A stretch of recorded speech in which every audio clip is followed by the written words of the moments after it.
نحن الآن في عام 137 للميلاد، أي بعد 890 عاما من تأسيس إمبراطورية الروم. فمنذ مئات السنين والرومان يفرضون سيطرتهم على المناطق الواقعة ما بين شمال تركيا وجنوب سوريا، وأطلقوا على هذه المنطقة اسم روما الشرقية. الرومان كانوا يتصورون أنهم أكثر الحضارات تقدما في زمانهم، أما الحقيقة فهي أن عصرهم تميز بتطور فن العمارة وبناء المدن من جهة، وبسقوط وانهيار القيم الإنسانية وسيادة روح الوحشية والبربرية من جهة أخرى. فيلادلفيا هي إحدى ولايات روما الشرقية، واليوم هي عمان عاصمة الأردن. رسول خاص من روما يصل فيلادلفيا ليخبر حاكم فيلادلفيا ديوكليتيانوس بأن إمبراطور روما هادريانوس سيقوم قريبا بجولة في ولايات روما الشرقية ومنها فيلادلفيا.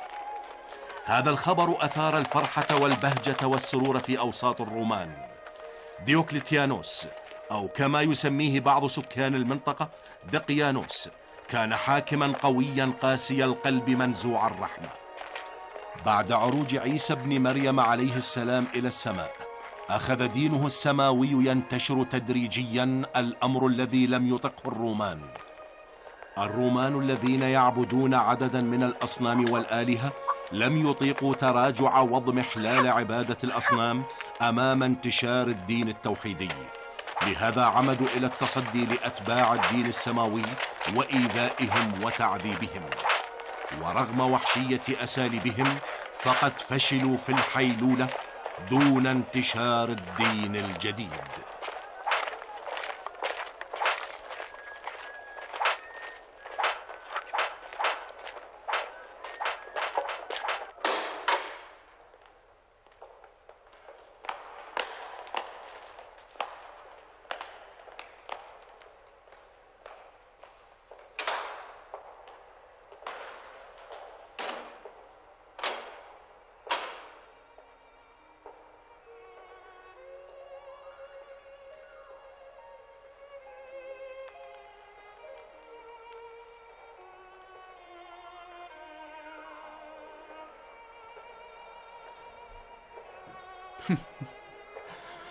انتبه يا بلوتون، قد يكون هذا آخر شروق بالنسبة لك.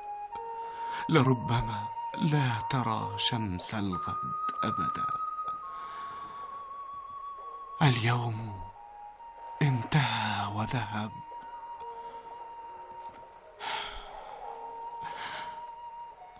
ولكن إلى أين السفر؟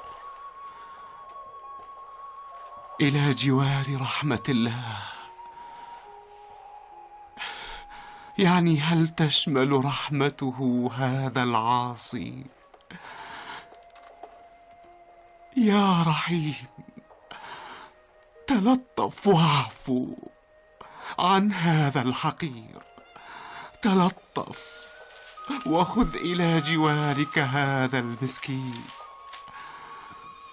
أنا أعرف نفسي جيدا.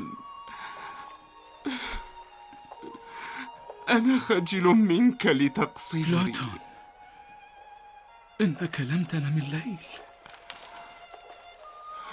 سأنام قريبا، نوما طويلا تأتي بعده الصحوة الأبدية. بلوتونيوس، حقا ماذا لو لم تكن هناك حياة بعد الموت وأجر بعد كل هذا العذاب؟ يعني أممكن أن لا تتحقق وعود آلاف الرسل الصادقين؟ لا لا. انهض يا بلاتونيوس سانتوس، افتح الباب. انهض.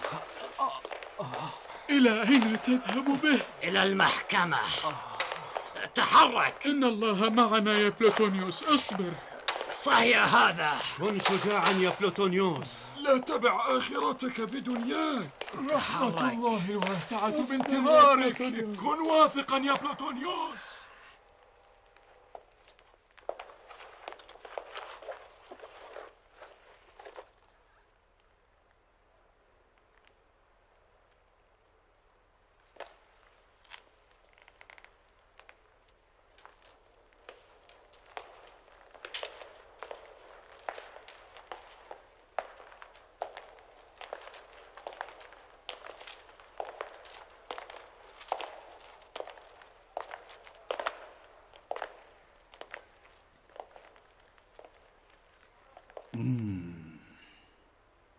بلوتونيوس سانتوس. العرق. رومي. من أين؟ من هذه المدينة، فيلادلفيا. اقرأ الاتهامات.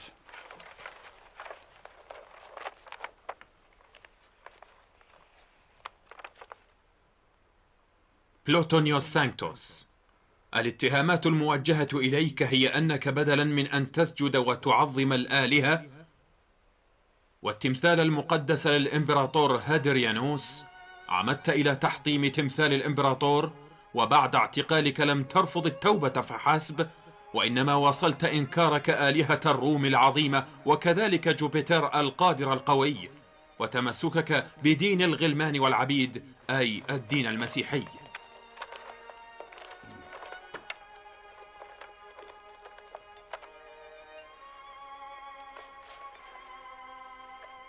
أصحيح ذلك؟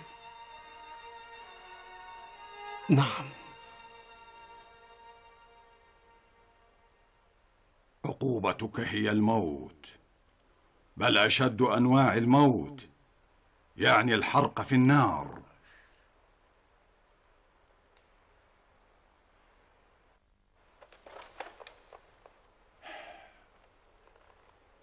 ولكني أريد إعطائك فرصة أخرى يا هذا.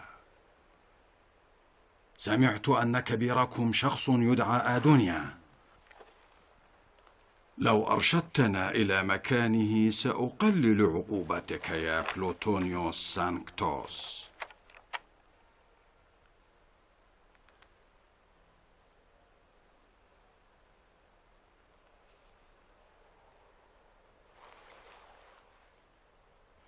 أيها الأحمق،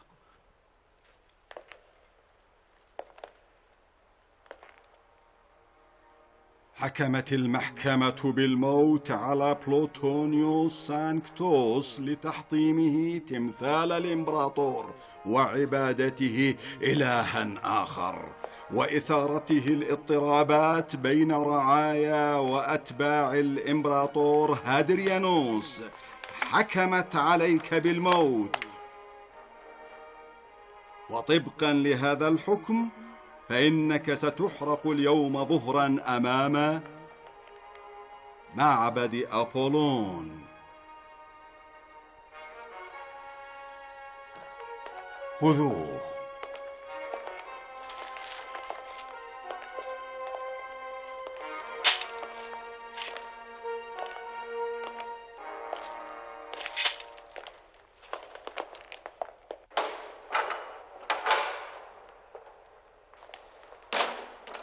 أيها السجاد، تعال وخذ.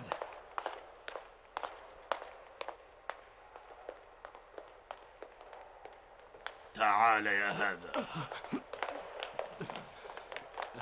تحرك. انهض. اذهب اذهب اذهب اذهب.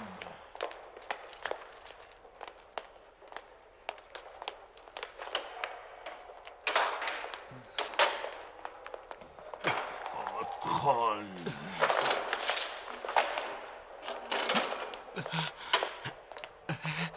ماذا فعلوا بك يا بلوتون؟ ماذا حدث؟ ماذا حدث يا بلوتون؟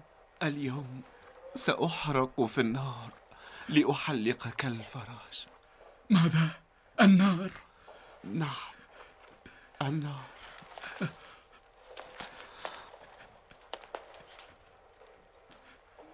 يعني أشد العقوبات؟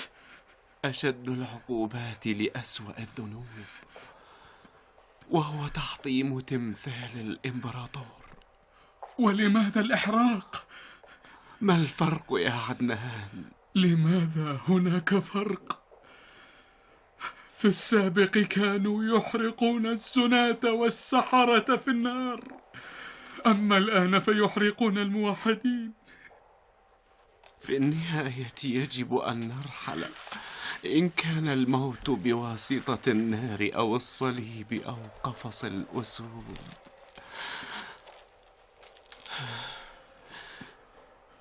سأدفن قريبا تحت التراب. معادلة عجيبة. ولدت من التراب وتغذيت من التراب، وسأدفن في التراب. ولكني أخاف. يعني إنك تخاف من الموت؟ كلا، من الموت لا، أخاف من الانبعاث. أتدري يا عدنان أني عشت آلاف الأيام، ومن هذه الأيام كنت حيا لعام واحد، وذلك منذ اليوم الذي التقيت فيه آدونيا. ففي أغلب الأوقات كنت عاصيا لله. معاذ الله. مع هاتين اليدين والعينين والقدمين. وفي هذه اللحظات الأخيرة لا أدري هل سيغفر لي ربي أم لا. كن مطمئنا يا بلوتون، خلال هذه المدة القصيرة كفرت عنها، وإنك الآن ذو روح طاهرة.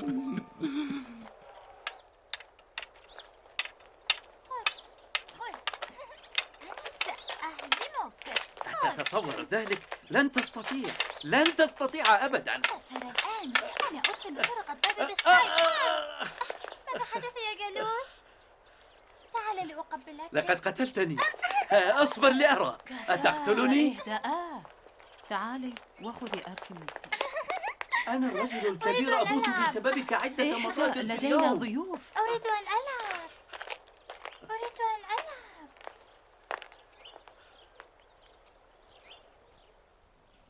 لا بد أن نوظف كل جهودنا لدعم الموحدين، ويمكن أن تكون ومن خلال حكمتك ودرايتك خير محافظ لأتباع الدين الجديد يا ماكسيميليانوس. ثانيا، يمكن أن تستثمر نفوذك في القصر لهذا الغرض، باعتبارك صهر ديوكليتيانوس وزوج السيدة هيلين.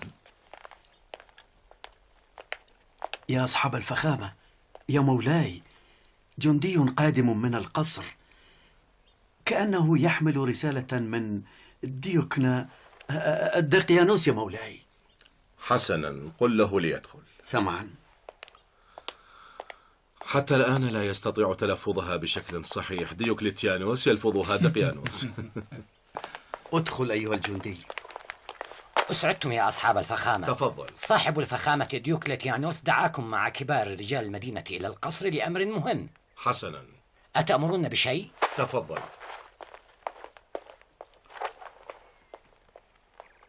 ما الذي حدث باعتقادك؟ سنفهم ذلك قريبا. جالوس، أحضر العربة. سمعا. اذهبا صوب القصر وسألتحق بكما في أقرب فرصة، واسعيا لئلا ينتبهوا لغيابي.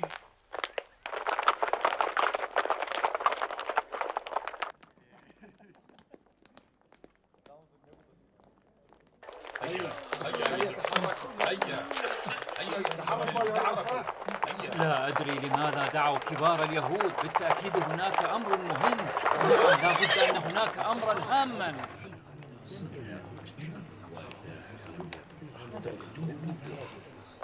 لا أدري لماذا دعوا كبار اليهود. تحية. بالتأكيد تحية. هناك أمر مهم. تحية. تحية لكم.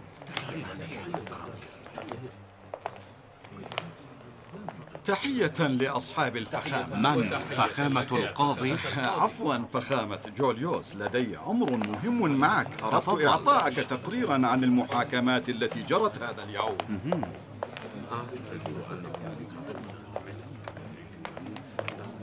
أصحاب الفخامة، فخامة ديوكليتيانوس منشغل في محادثات مع الرسل القادمين من روما. عليكم الانتظار قليلا. من الأفضل الإشارة للتقرير. لقد تم اليوم اعتقال 11 شخصا، 6 منهم مسيحيون والباقون لارتكابهم جرائم مختلفة. وما أخبار المحاكمات؟ أخبارها غير مشجعة. أكثر المسيحيين يقاومون، وهناك أيضا من لا يستطيع المقاومة ويتوب أو نجبره على التوبة. وهل أن التوابين يتعاونون معكم؟ بعضهم. مثلا أحد المعتقدين بالتثليث كشف اليوم عن مكان اختفاء المبلغ أدونيا. وهل اعتقلته؟ لا يا صاحب الفخامة، إنه فخ جيد. لو وضع تحت المراقبة فسنعتقله مع أتباعه في مكان واحد. فكرة جيدة. إذن انتبه جيدا كي لا يفلت، وسأكلف شخصا بمراقبته.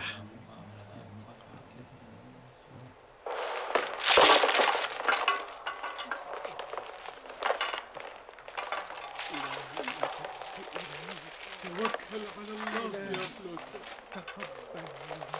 إن الله معنا. توكل على الله. اصبر يا بلوتو. إن الله معنا. اصبر يا بلوتو.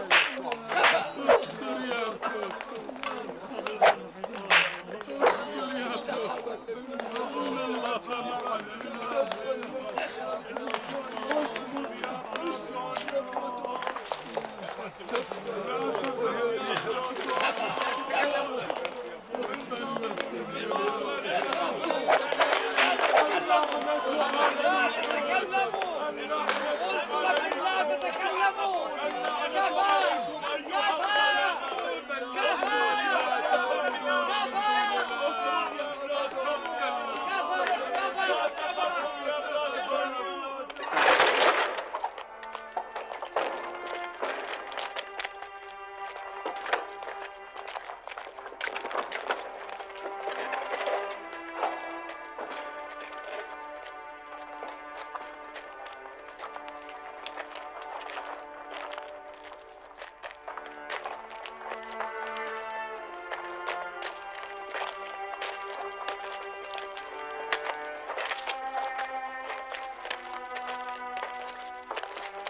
يجب أن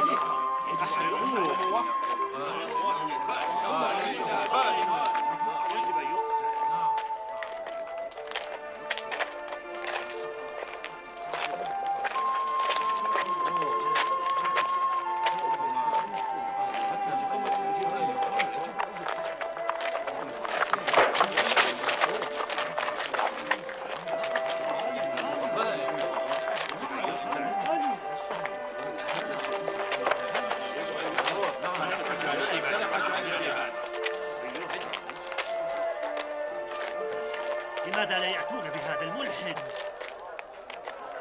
لقد جاءوا به. إن الحرق أفضل عقوبة لهؤلاء. يعيش القاضي، يعيش. إن كان الحرق عقوبة هؤلاء فما هي عقوبتكم إذن؟ كأنكم نسيتم أنكم لا تعبدون آلهة الرومان أيضا. إن اليهود قوم لا يعبدون سوى إلههم يهوذا.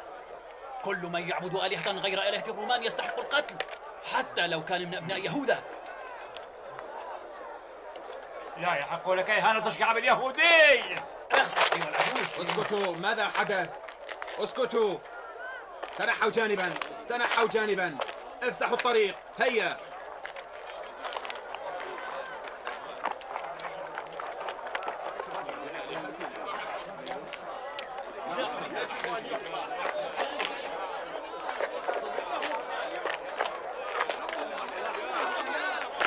يجب أن يقتل.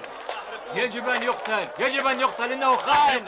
أخوه، لماذا التأخير؟ يجب أن يقتل. اقتلوه.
حكمت المحكمة العليا في فيلادلفيا وبموافقة صاحب الفخامة ديوكليتيانوس على بلوتونيوس سانكتوس ساكن فيلادلفيا لإهانته الآلهة والامتناع عن تقديم القرابين للتمثال المقدس للإمبراطور وتحطيمه ذلك التمثال واعتناقه الدين الذي جاء به عيسى الناصري، حكمت عليه بالموت.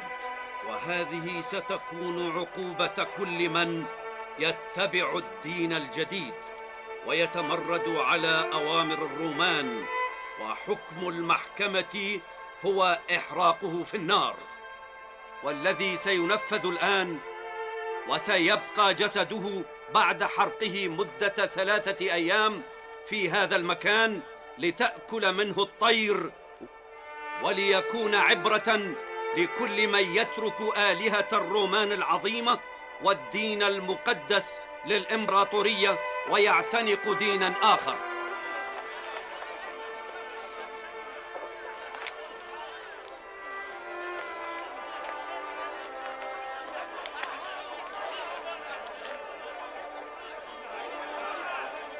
ابدأوا.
توقفوا.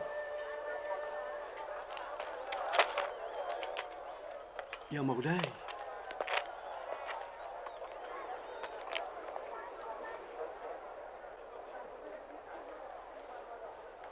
بلوتونيوس سانكتوس، هل لديك كلام تقوله قبل موتك؟ هذه آخر فرصة تعطى لكل متهم.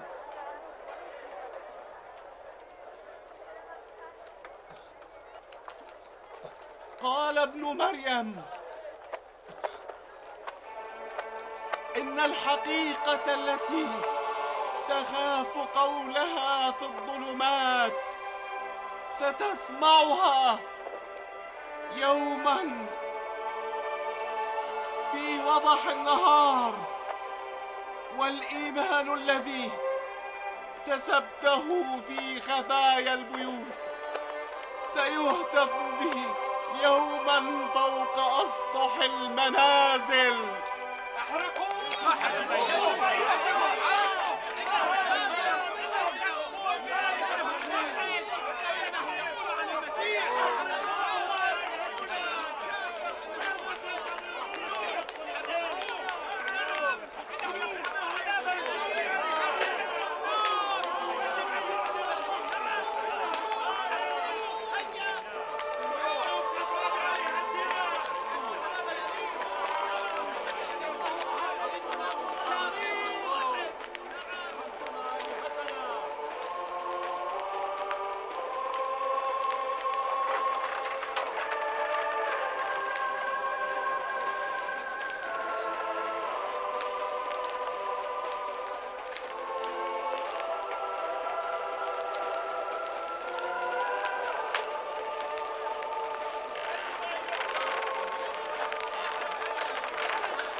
أرجو رحمتك يا إله، ارحمني ارحمني يا إلهي، ارحمني.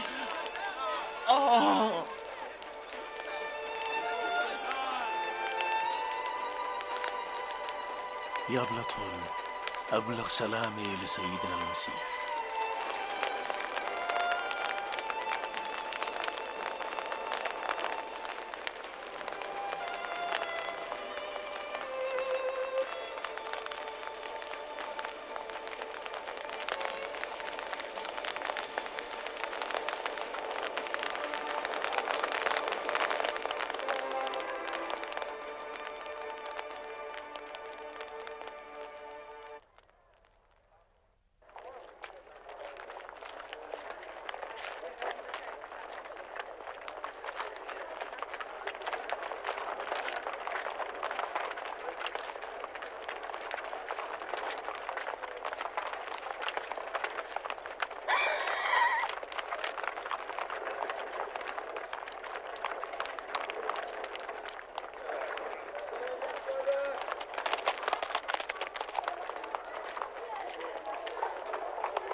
صاحب الفخامة ديوكليتيانوس.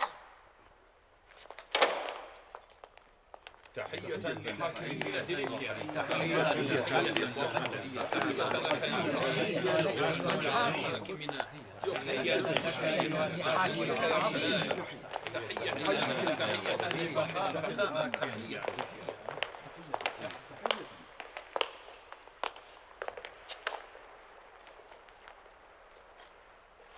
تفضلوا.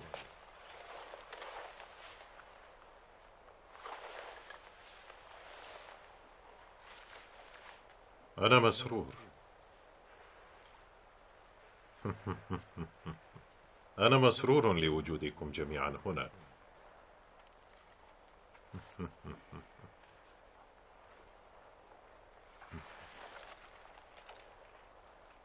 لكني لا أرى ماكسيميليانوس. يا صاحب الفخامة، فخامة ماكسيميليانوس إنسان منظم ويحترم المواعيد، ومن دون شك سيحضر قريبا. يبدو أن صاحب الفخامة ديوكليتيانوس دعانا إلى هنا لأمر مهم. نعم، هو كذلك.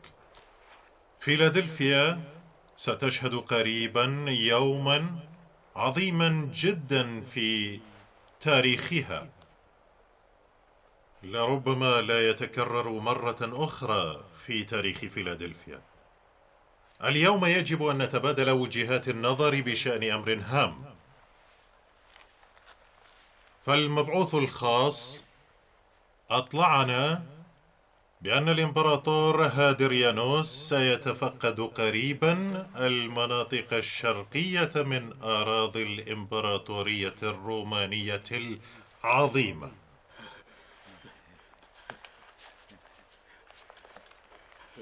شكرا لكبير الآلهة جوبيتر الذي مكننا من نيل مثل هذا الفخر.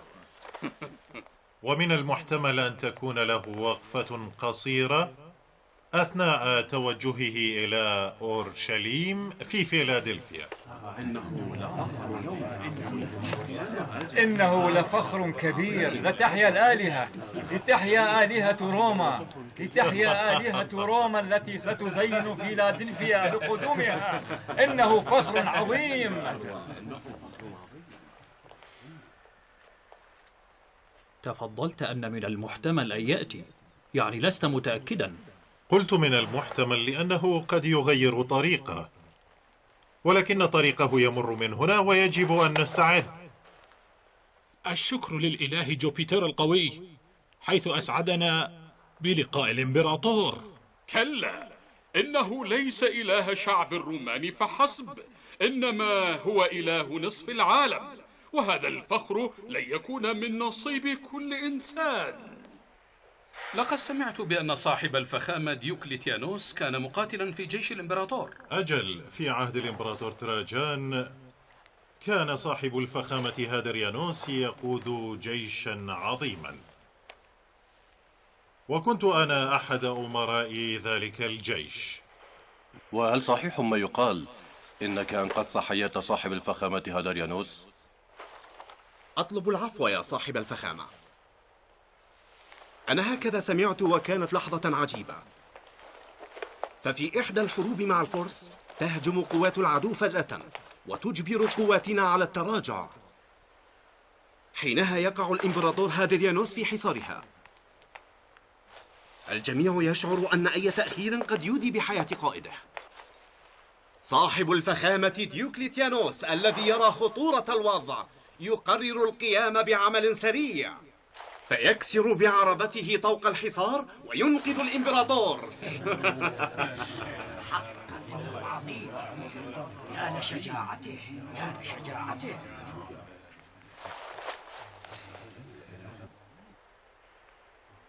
إذن بهذا الشكل يكون الإمبراطور مدينا بحياته لديوكليتيانوس. تعني إله الناس مدين بحياته لعباده.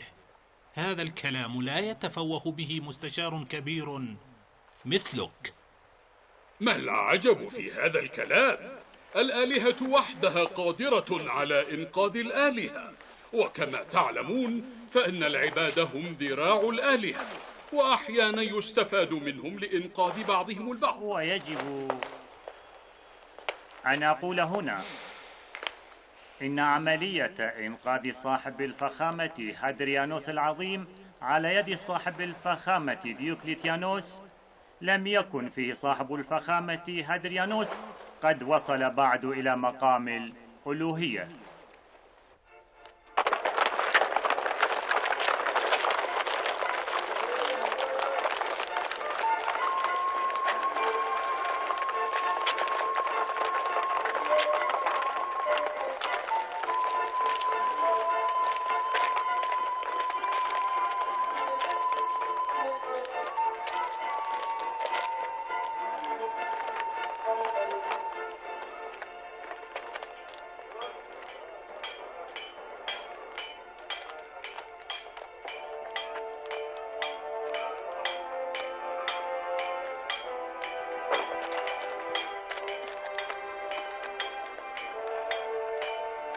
أيها الحداد، افحص نعل الفرس.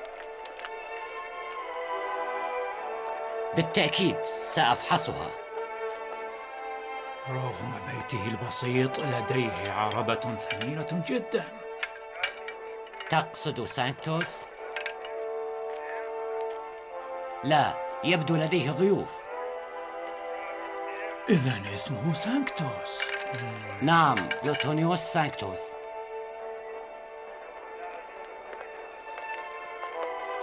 إذن صاحب البيت بلوتونيوس سانكتوس.